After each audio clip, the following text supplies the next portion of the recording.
And today I'd like to read one of my favorite books, Paddington, about a small bear with a big spirit of adventure. And here's his picture. Paddington was written by Michael Bond and illustrated by R.W. Kelly. Mr. and Mrs. Brown first met Paddington on a railway platform. In fact, that was how he came to have such an unusual name for a bear, because Paddington was the name of the station. The Browns were waiting to meet their daughter, Judy, when Mr. Brown noticed something small and furry near the left luggage office. "It looks like a bear," he said. "A bear?" repeated Mrs. Brown. "In Paddington Station? Don't be silly, Henry. There can't be." But Mr. Brown was right. It was sitting on an old leather suitcase marked "Wanted on Voyage," and as they drew near, it stood up and politely raised its hat. "Good afternoon," it said. "May I help you?" "It's very kind of you," said Mr. Brown. "But as a matter of fact, we were wondering if we could help you." "You're a very small bear," said Mrs. Brown. "Where are you from?" The bear looked around carefully before replying. "Darkest Peru. I'm not really supposed to be here at all. I'm a stowaway." "You don't mean to say you've come all the way from South America on your own?" exclaimed Mrs. Brown. "Whatever did you do for food?" Unlocking the suitcase, the bear took out an almost empty glass jar. "I ate marmalade," it said. "Bears like marmalade." Mrs. Brown looked at the label around the bear's neck. It said, quite simply, "Please look after this bear. Thank you." "Oh, Henry," she cried, "we can't leave him here all by himself. There's no knowing what might happen to him. Can't he come home and stay with us?" "Stay with us?" repeated Mr. Brown nervously. He looked down at the bear. Would you like that?" he asked. "That is," he added hastily, "if you have nothing else planned." "Ooh, yes," replied the bear. "I would like that very much. I've nowhere to go, and everyone seems in such a hurry." "That settles it," said Mrs. Brown. "Now, you must be thirsty after your journey. Mr. Brown can get you some tea while I go and meet our daughter Judy." "But Mary," said Mr. Brown, "we don't even know its name." Mrs. Brown thought for a moment. "I know," she said. "We'll call him Paddington, after the station." Paddington. The bear tested it several times to make sure. "It sounds very important." Mr. Brown tried it out next. "Follow me, Paddington. I'll take you to the snack bar." Mr. Brown was as good as his word. Paddington had never seen so many snacks on one tray, and he didn't know which to try first. He was so hungry and thirsty that he climbed up onto the table to get a better look.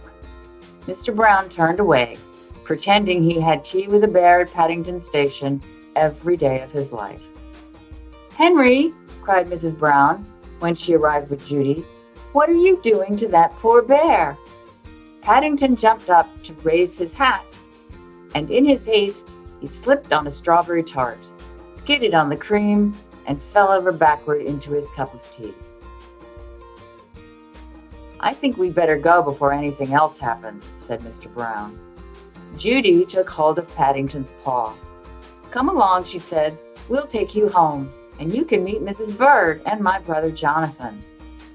Mr. Brown led the way to a waiting taxi. "Number 32 Windsor Gardens, please," he said. The driver stared at Paddington. "Bears is extra," he growled. "Sticky bears is twice as much. And make sure none of it comes off on my interior. It was clean when I set out this morning." The sun was shining as they drove out of the station, and there were cars and big red buses everywhere. Paddington waved to some people waiting at a bus stop, and several of them waved back. It was all very friendly. Paddington tapped the taxi driver on his shoulder.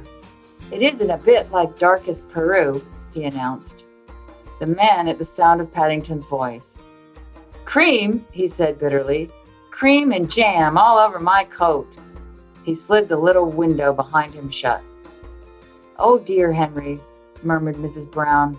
"I wonder if we're doing the right thing." Fortunately, before anyone had time to answer, they arrived at Windsor Gardens, and Judy helped Paddington onto the pavement. "Now you're going to meet Mrs. Bird," she said. "She looks after us. She's a bit fierce at times, but she doesn't really mean it. I'm sure you'll like her." Paddington felt his knees begin to wobble. "I'm sure I shall, if you say so," he replied. "The thing is, will she like me?" "Goodness gracious!" exclaimed Mrs. Bird. "What have you got there?" "It's not a what," said Judy. "It's a bear called Paddington, and he's coming to stay with us." "A bear," said Mrs. Bird, as Paddington raised his hat. "Well, he has good manners, I'll say that for him." "I'm afraid I stepped on a jam tart by mistake," said Paddington. "I can see that," said Mrs. Bird. "You'd better have a bath before you're very much older. Judy can turn it on for you. I dare say you'll be wanting some marmalade, too." "I think she likes you," whispered Judy. Paddington had never been in a bathroom before. While the water was running, he made himself at home. First of all, he tried writing his new name on the steam on the mirror. Then he used Mr. Brown's shaving cream to draw a map of Peru on the floor. It wasn't until a drip landed on his head that he remembered what he was supposed to be doing. He soon discovered that getting into a bath is one thing, but it's quite another matter getting out again, especially when it's full of soapy water. Paddington tried calling out, "Help!" at first in a quiet voice, so as not to disturb anyone, then very loudly, "Help! Help!"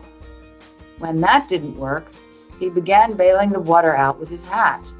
But the hat had several holes in it, and his map of Peru soon turned into a sea of foam. Suddenly, Jonathan and Judy burst into the bathroom and lifted a dripping Paddington onto the floor. "Thank goodness you're all right," cried Judy. "We heard you calling out." "Fancy making such a mess," said Jonathan admiringly. "You should have pulled the plug out." "Oh," said Paddington, "I never thought of that." When Paddington came downstairs, he looked so clean that no one could possibly be cross with him. His fur was all soft and silky, his nose gleamed, and his paws had lost all traces of the jam and cream. The Browns made room for him in a small armchair, and Mrs. Bird brought him a pot of tea and a plate of hot buttered toast and marmalade. "Now," said Mrs. Brown, "you must tell us all about yourself. I'm sure you must have had lots of adventures." "I have," said Paddington earnestly. "Things are always happening to me. I'm that sort of a bear." He settled back in the armchair. "I was brought up by my Aunt Lucy in darkest Peru," he began. "But she had to go into a home for retired bears in Lima." He closed his eyes thoughtfully, and a hush fell over the room as everyone waited expectantly. After a while, when nothing happened, they began to get restless. Mr. Brown tried coughing. Then he reached across and poked Paddington. "Well, I never," he said. "I do believe he's fast asleep." "After all that's happened to him," said Mrs. Brown, "is it any wonder?